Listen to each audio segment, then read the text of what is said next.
What's up, guys? Good evening and welcome to Roma Theory. Genoa 2, Roma 1, Roma lose again. And look, the first thing that I'll say is 1 minute of silence to all of those fans that were believing in a win today. You simply don't know this team. I set the table up for you in the match preview, and the dinner has been served. I was expecting this same exact game, the way we played, the intensity we put in, and ultimately the final result. I I knew that this was going to happen, and I pre-warned you in the match preview. Sunday's game is not an easy game. Sunday's game is a brutal game. And if you know this team, coming from last Sunday's result against Juventus, you knew, if you've been following this club for more than 10 years, that we would have never won today. Because this is our DNA, and this is who we are. And look, I am 20 years old, and it took me 20 years to realize this is who we are. And there are some things that you do not change from this football club. And a lot of these things are mental problems. A lot of these things are psychological problems, because it is not possible for you to have intuitions before a game, and every time you feel those intuitions become reality. That is when you know that things are wrong. That is when you know that this team is not a winning mentality team, and that the first thing that needs to be revolutionized in this team is its mental state of mind. Because I just knew that we were not going to win today. And deep down, I knew that we were going to lose. And look what happened. Fuck it hell. Up in your ass. You played a dreadful game. You played an absolutely dreadful game.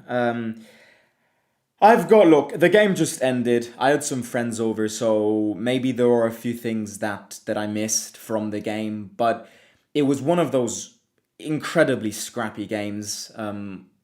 Players on the floor, fouls after fouls, referee blowing everything, and then Genoa win on details. Genoa win on details because Pellegrini is an idiot and commits that stupid foul and gifts them a penalty. Then you had an instant reaction with Ndika, who scored a very lucky goal. Ndika scores third consecutive goal in the league. This one was a very strange goal. And then all of that momentum that we were building after that goal, I was convinced we were going to score, because the momentum was pending on our side. Malen got that disallowed goal. And then just to end it, you make a mistake where I don't even know who you blame, but who the hell was marking that guy? And these, again, it's a film that we have watched 1,000 times. And this is the 1,001 time that we're watching the same movie. Individual mistakes, not knowing when to handle moments. Like, again, I bring you back to that Pellegrini penalty. Why is Pellegrini... Again, maybe he slipped, and that's the only reason I give to that penalty. But it's the handling of moments. It's the handling of key moments that fucks you up every single time. It fucked your season up last weekend against Juventus, and it fucked up the game today again. You do not know when to handle big moments. And this is because none of these players are winning mentality players. Because winning mentality players know when to handle, what to do in key moments.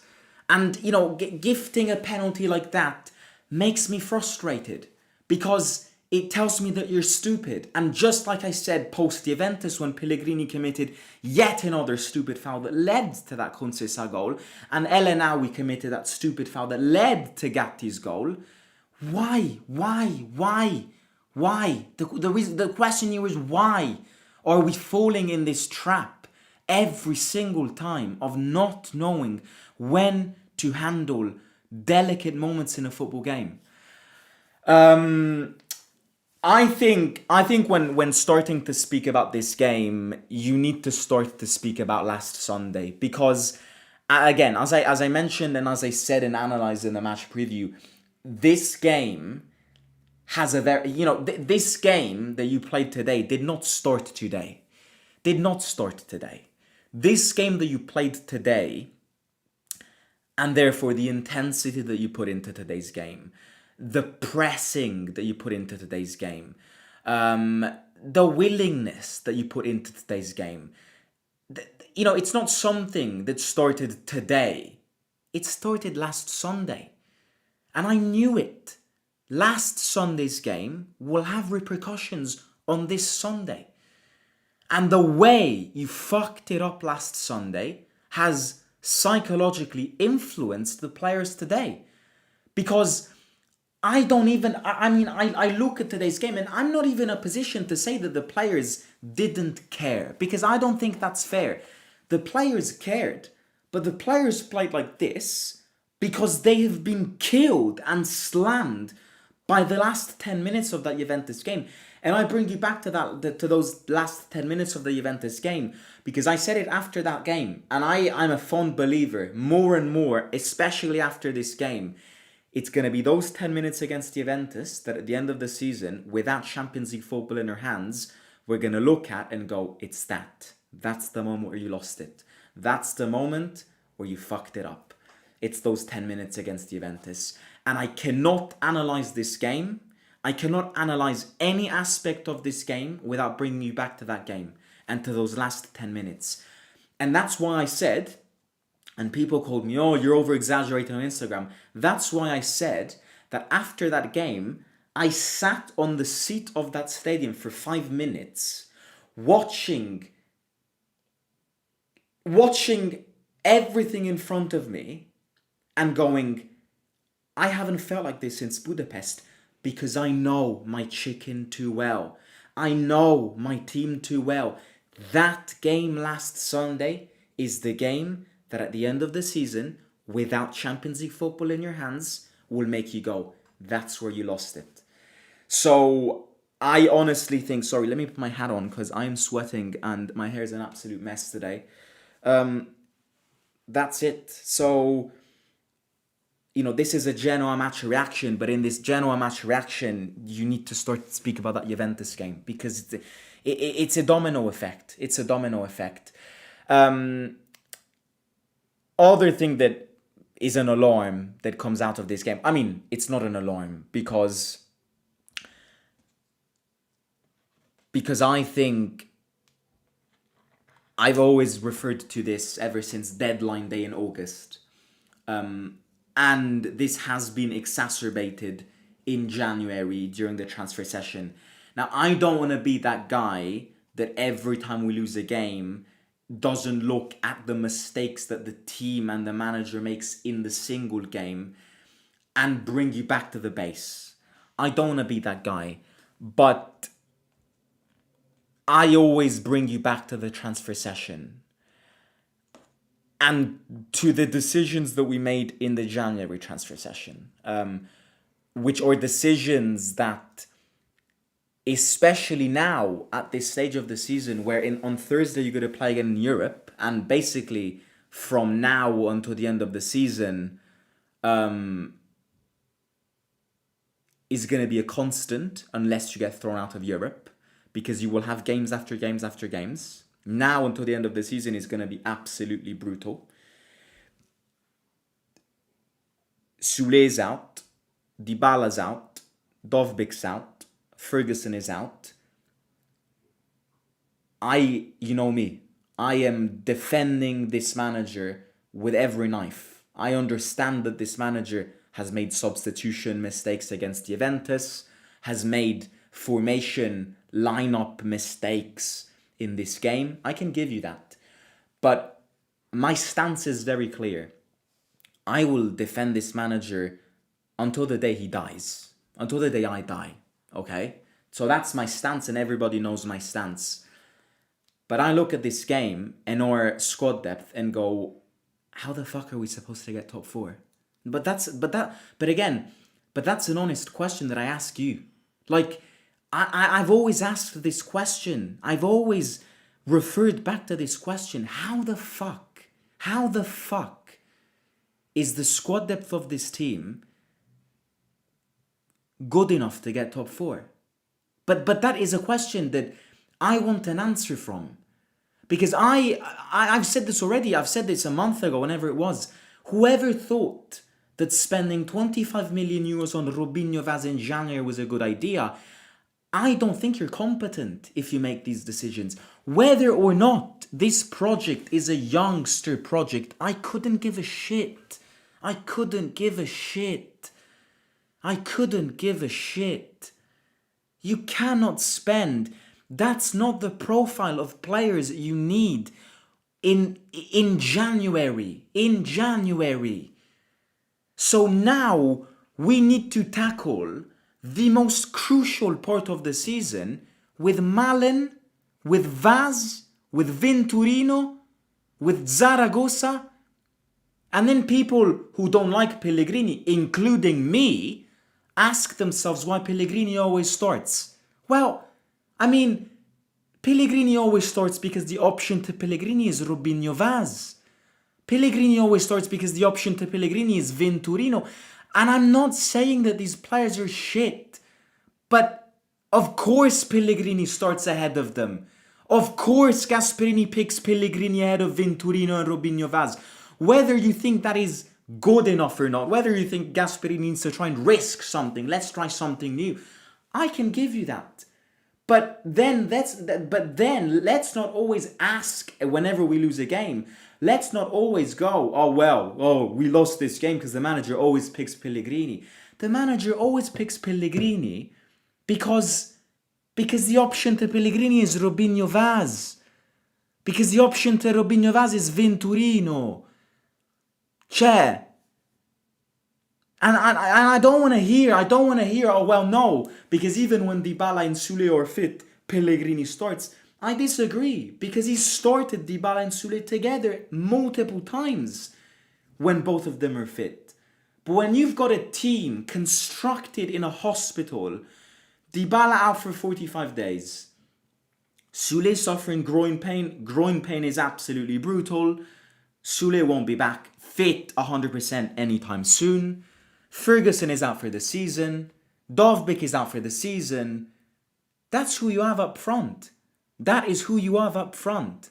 So I am not surprised if every single time I see Pellegrini in the starting lineup. I don't like it. Pellegrini needs to go. And I'm the first one that dates back to this. But I am not surprised every time I see him in the starting lineup. Because then you look at our, you look at the squad depth that we have, and then everything, and then you connect the dots. Pellegrini starts because he doesn't have options up front. Because he has options. And he started Venturino today. But Venturino doesn't make an instant impact. It'll take 5 years for Venturino to make an impact. So, look, generally speaking, I'm not surprised because I knew that this was coming. I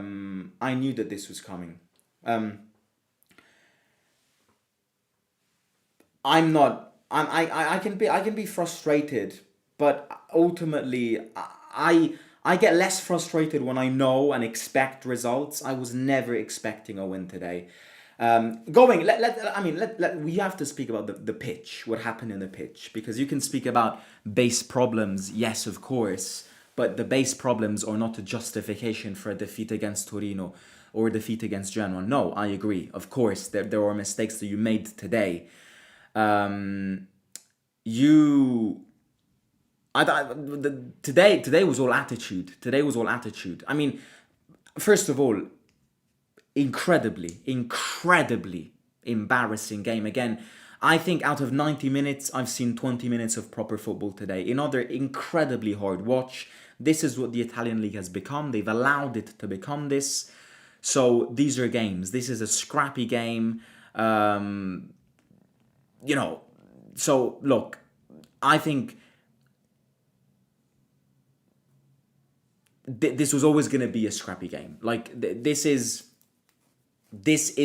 always been a game that if you even won, it would have been a penalty type game, a corner kick type game.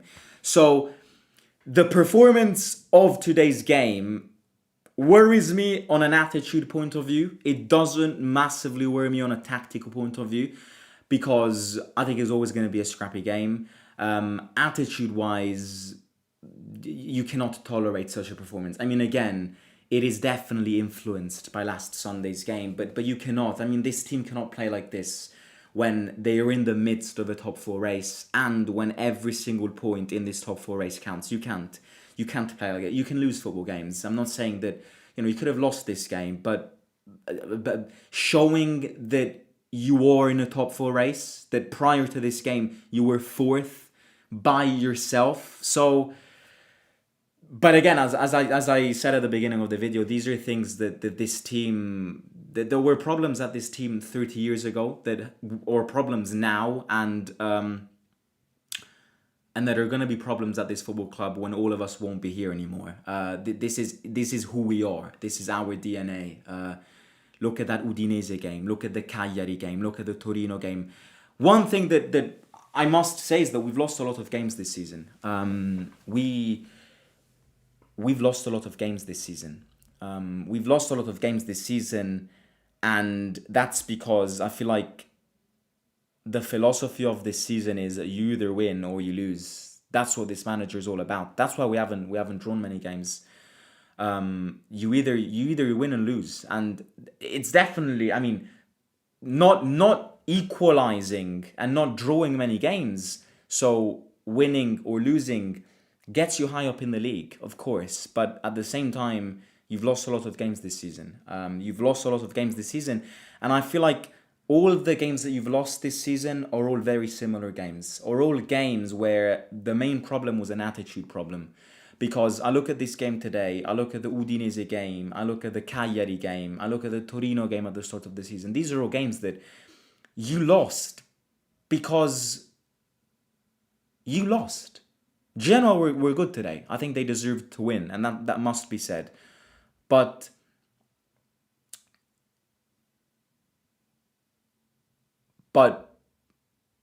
I also there's also a part of me that says that you were the one that lost these games, because if you attitude-wise play like you've played the 70 minutes against Juventus last Sunday before the disaster at the end, you would eat these teams up. Now, football isn't that easy. I absolutely agree that there are so many elements to consider. This is a terrible pitch to play in.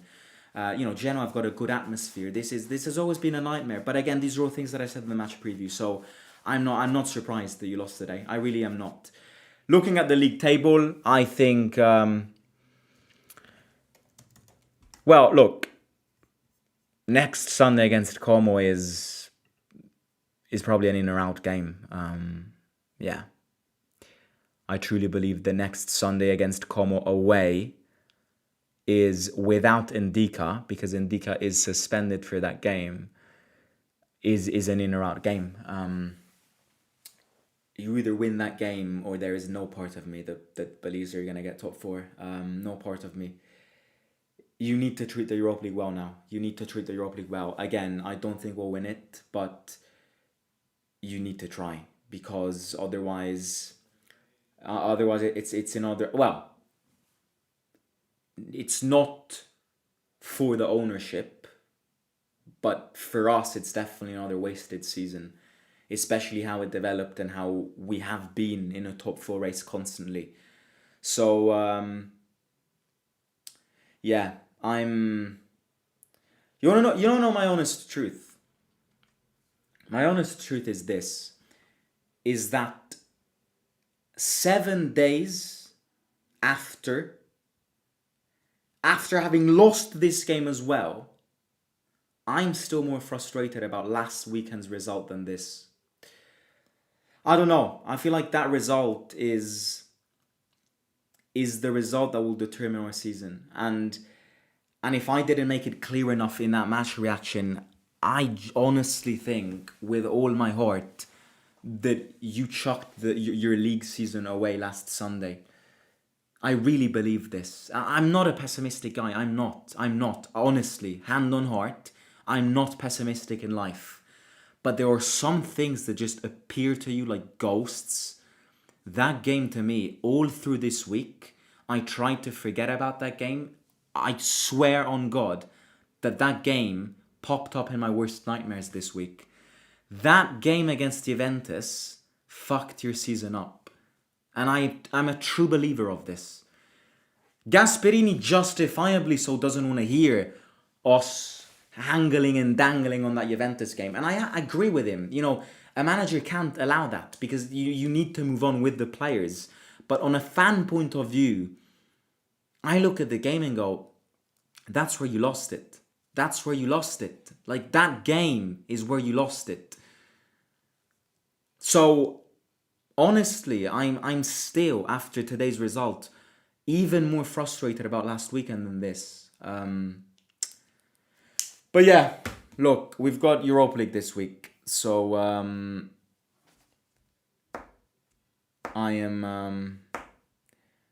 looking forward to it. I'm moving.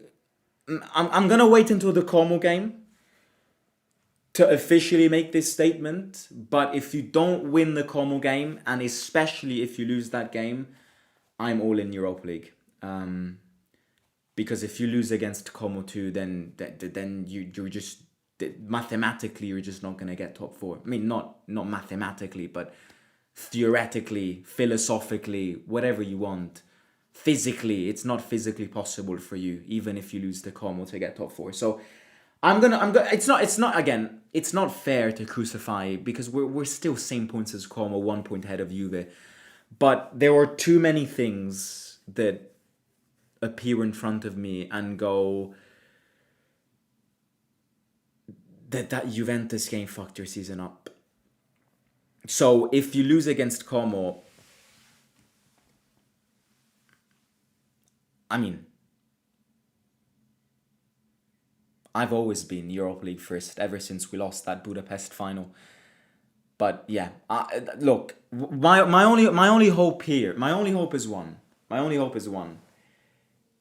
That you do not go to Bologna with an incredibly rotated team.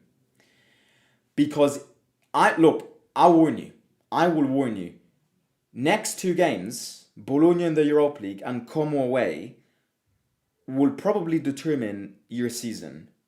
So you need to deal with both of these games properly. So I will not tolerate a completely rotated team against Bologna because our game and focus needs to be Como.